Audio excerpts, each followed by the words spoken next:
Tu viens? Bah non, je peux pas, j'ai Sciences Co. Que répondez-vous à un élève qui vous demande un peu perdu? Comment on fait pour mémoriser une leçon?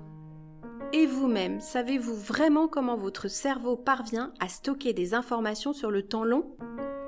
Bienvenue dans cet épisode dédié à un outil très simple, mais extrêmement puissant pour mémoriser sur le long terme, la fiche mémo, et dédié plus largement à l'idée d'apprendre en se posant des questions.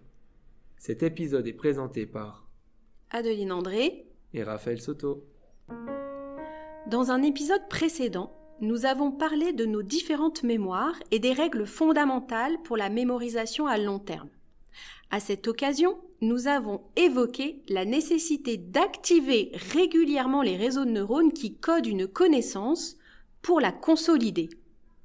Autrement dit, le cerveau doit travailler activement.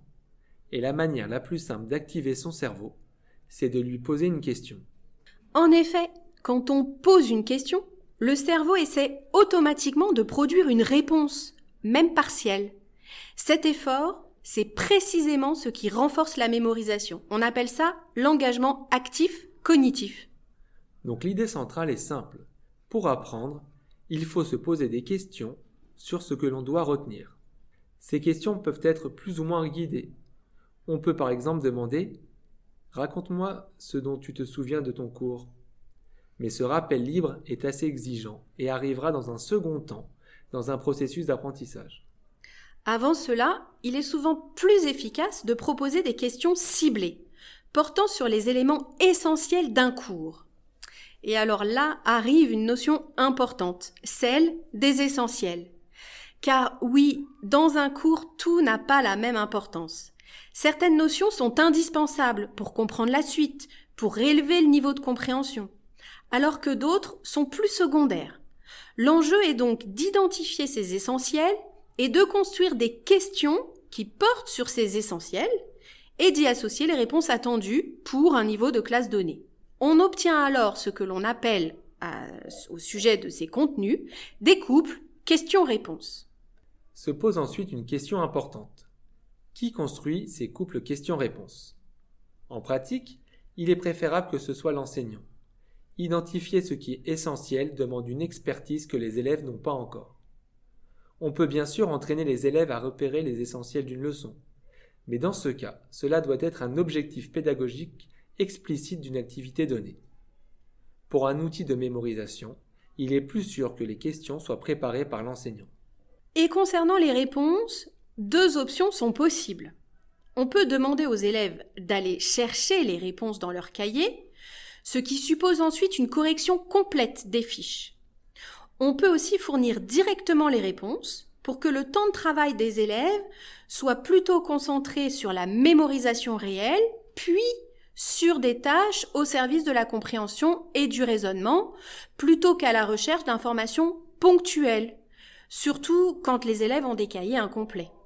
Ensuite se pose la question du format. Les couples questions-réponses peuvent être présentés dans un tableau papier, avec questions d'un côté et réponses de l'autre. C'est cette forme qu'on appelle la fiche mémo.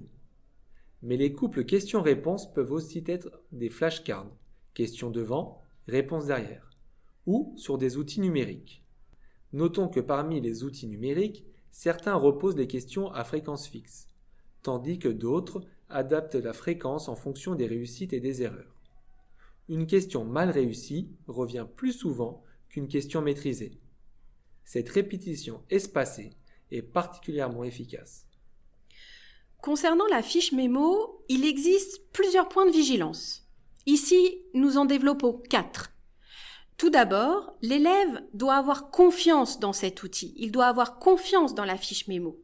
Si le document contient des erreurs ou semble peu fiable, l'engagement cognitif va disparaître, en particulier pour les élèves fragiles.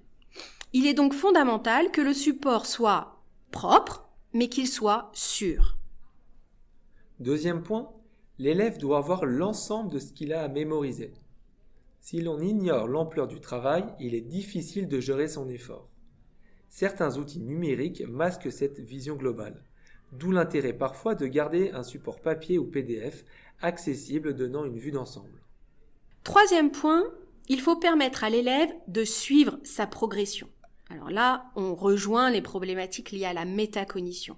Comme on l'a évoqué, certains outils numériques le font automatiquement, mais on peut utiliser des méthodes plus simples. Par exemple, si on a des cartes, on peut utiliser des boîtes de Leitner et les cartes réussies vont dans une boîte différente de celles échouées. Et on commence toujours par retravailler les cartes que l'on maîtrise le moins bien. Une autre solution, très pratique, très opérationnelle, c'est d'avoir un tableau de suivi. Chaque question a un code et l'élève note à chaque révision s'il a réussi ou non à répondre à cette question. On met un plus quand on a réussi, un moins quand on a échoué. Et lorsqu'on révise, on commence par les questions où on a le plus de moins. Et ça, c'est très intéressant car naturellement, les élèves font l'inverse. Ils ont tendance à réviser ce qu'ils savent déjà parce que ça les rassure. On a donc ici un outil qui va aider les élèves à travailler efficacement sur leurs difficultés. Cet outil est personnel et adapté au rythme de chacun. Enfin, un dernier point crucial, l'utilisation. Pour que les élèves utilisent ces outils, il faut leur expliquer comment fonctionne la mémorisation et pourquoi ce tester est efficace. Apprendre à apprendre est indispensable. Et il faut que ces outils soient utilisés en classe, sinon ils restent théoriques. On peut organiser des révisions en binôme où les élèves se posent les questions oralement. Prévoir des temps dédiés dans les heures d'accompagnement ou en devoirs faits. On peut transformer les couples questions-réponses en jeux, par exemple sous forme de trivial poursuite ou autre jeu de plateau où l'on gagne en répondant aux questions. Réviser peut alors devenir un jeu collectif. En résumé, se poser des questions est l'une des méthodes les plus simples et les plus efficaces pour mémoriser sur le temps long. Et avec quelques outils bien pensés, comme la fiche mémo, chaque élève peut apprendre à gérer sa mémorisation de manière autonome et durable, et ça, c'est une compétence qui sert toute la vie. Merci d'avoir écouté cet épisode. À bientôt dans cet univers fascinant où les neurones rencontrent l'apprentissage. Si cet épisode vous a plu, n'hésitez pas à vous abonner et à partager autour de vous.